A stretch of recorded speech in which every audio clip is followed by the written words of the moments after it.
Hello बच्चों, स्वागत है आपका पाई क्लासेस में। आज का टॉपिक क्लास 9 के लिए वर्कशीट नंबर 24 जो कि आपकी 3 सितंबर को आएगी, आपको मिलने वाली है आपको सोल्व करने के लिए।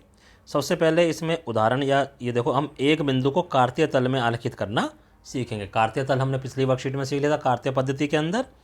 अब ये हमारे बिंदु थे 3 0 0 3। अब इन बिंदुओं को हम ग्राफ पर बनाना सीखेंगे कि ग्राफ पर हम इन बिंदुओं को कैसे बना सकते हैं।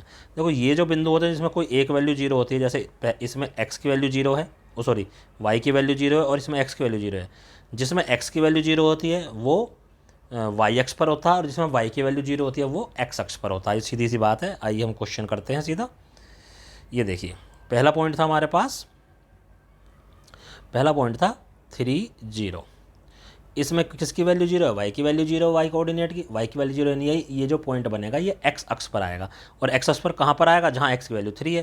तो एक्स की वैल्यू 3 कहाँ पर है? यहाँ पर। तो बस यही पॉइंट आएगा, क्योंकि ऊपर हाइट जाए ना, ऊपर जाएगी हाइट ना नीचे जाएगी, क्योंकि वाई की वैल्यू ना तो प्लस में है ना माइनस में है, जीरो है। तो ये एज इट इज़ यहीं पर रह जाएगी। अब बी जो पॉइंट था हमारे पास वो था 0 4। तो ये जीरो कब होती है? जीरो इसकी वैल्यू यहाँ पर है। अब ऊपर चले जाओ नीचे चले जाओ, वैल्यू इसकी जीरो ही रहने वाली है। एक्स की वैल्यू, वाई की वैल्यू कितनी है? 4, यानी यहाँ तक जीरो था, अब वाई की वैल्यू 4 है, तो ये ऊपर आ गए हम इधर। ठीक है, तो ये वाला पॉइंट बन गया। नेक्स्ट पॉइंट था हमारा 2 और -3। अगला पॉइंट क्या है? 2 और -3, यानी 2 एक्स एक्सिस पर, 3 वाई एक्सिस पर। तो 2 और 3 से अगर मैं एक लाइन ये ऐसे अपने दिमाग में लाइन सोचूँ, ये सोच नहीं है सिर्फ, ये यहाँ पर कट करेंगे तो ये पॉइंट हमारा आ गया। ठीक है, तो अगला है -3 और 3। तो -3 पहले वाला एक्स पर देखेंगे, ये वाई पर देखेंगे। अब देखो, यहाँ से ये लाइन गई, यहाँ से ये लाइन गई, कहाँ मिलेंगी? इस पॉइंट पर। अगला है -4 और -3। तो -4 यहाँ होता है भाई, -1 यहीं पर है। अब देखो, यहाँ से ये लाइन आ गई, इधर से ये लाइन आ गई, तो ये पॉइंट बन गया। ऐसे ही एफ है 4 और 3, 4 यहाँ पर आएगा और 3 इधर पर आएगा, तो यहाँ से ये लाइन आ गई, इधर से ये लाइन चली गई, तो ये वाला पॉइंट आ गया। तो इस तरह से हम पॉइंट्स को किस पर? ग्राफ पेपर पर रिप्रेजेंट कर लेते हैं। ठीक है, आइए अब स्वयं प्रयास कीजिए कि क्वेश्चन करते हैं। स्वयं प्रयास कीजिए में पहला है 1 और 3। देखो, 1 यहाँ पर है और 3 यहाँ पर है, तो ये दोनों अगर लाइन में बढ़ाऊंगा तो कहाँ मिलेंगी? यहाँ पर मिलेंगी। तो 1 और 3 पॉइंट आ गया। -3 और -1, तो -3 इधर है, -1 इधर है। अगर मैं इनको बढ़ाऊंगा तो ये वाला पॉइंट आ जाएगा। -3 और -1, नाम इनके लिख लेना। ये क्या था? ए था, ये बी था। ऐसे सी 1 और -4, 1 हमारा इधर है, -4 हमारा इधर है, तो 1 और -4। ठीक है, -2 और 3, तो -2 इधर है और 3 कहाँ पर है? यहाँ पर है, तो ये वाला पॉइंट आ जाएगा इधर, -2 और 3।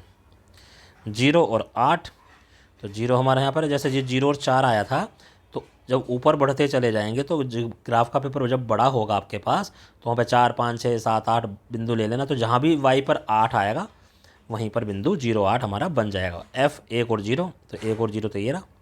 यहाँ पर 1 एक्स की वैल्यू, वाई की वैल्यू 0। तो इस तरह से हम बना लेते हैं।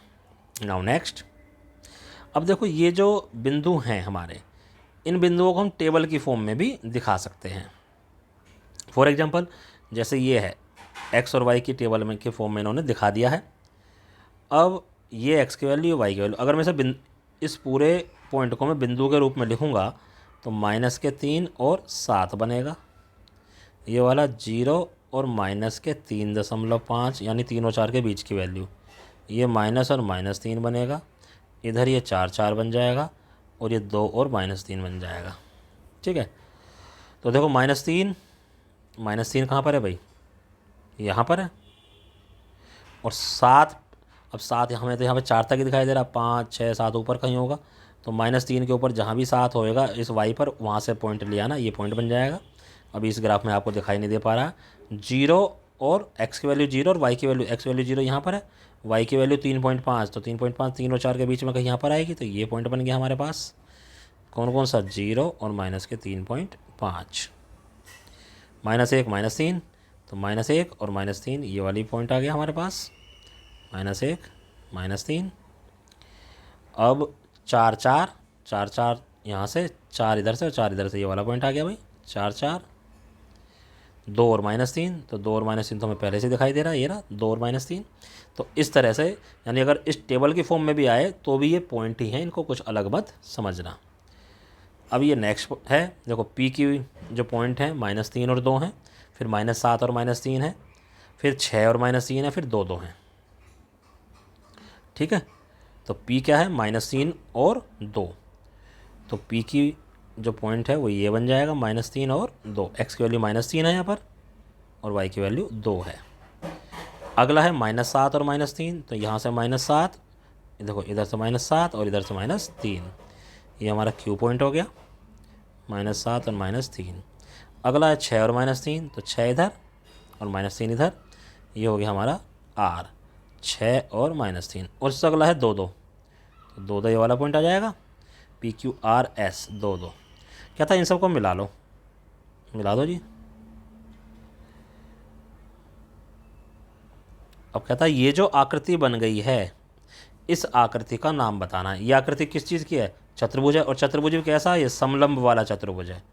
तो समलंब वाली आकृति ये हमारी बन गई है। क्यों, क्योंकि ये वाली जो लाइन है और नीचे वाली जो लाइन है ये एक दूसरे के समांतर हैं और दूसरी बाकी दोनों लाइन असमांतर हैं।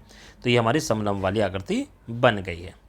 यही हमें बताना था कि उनको क्रम के अनुसार जोड़ो और जो आकृति बनती है उसका नाम लिखिए। तो आकृति का नाम हो गया समलंब। बस ये क्वेश्चंस आपको अपनी कॉपी में करने हैं और अपने अपने टीचर को व्हाट्सएप पर सेंड करने हैं। धन्यवाद।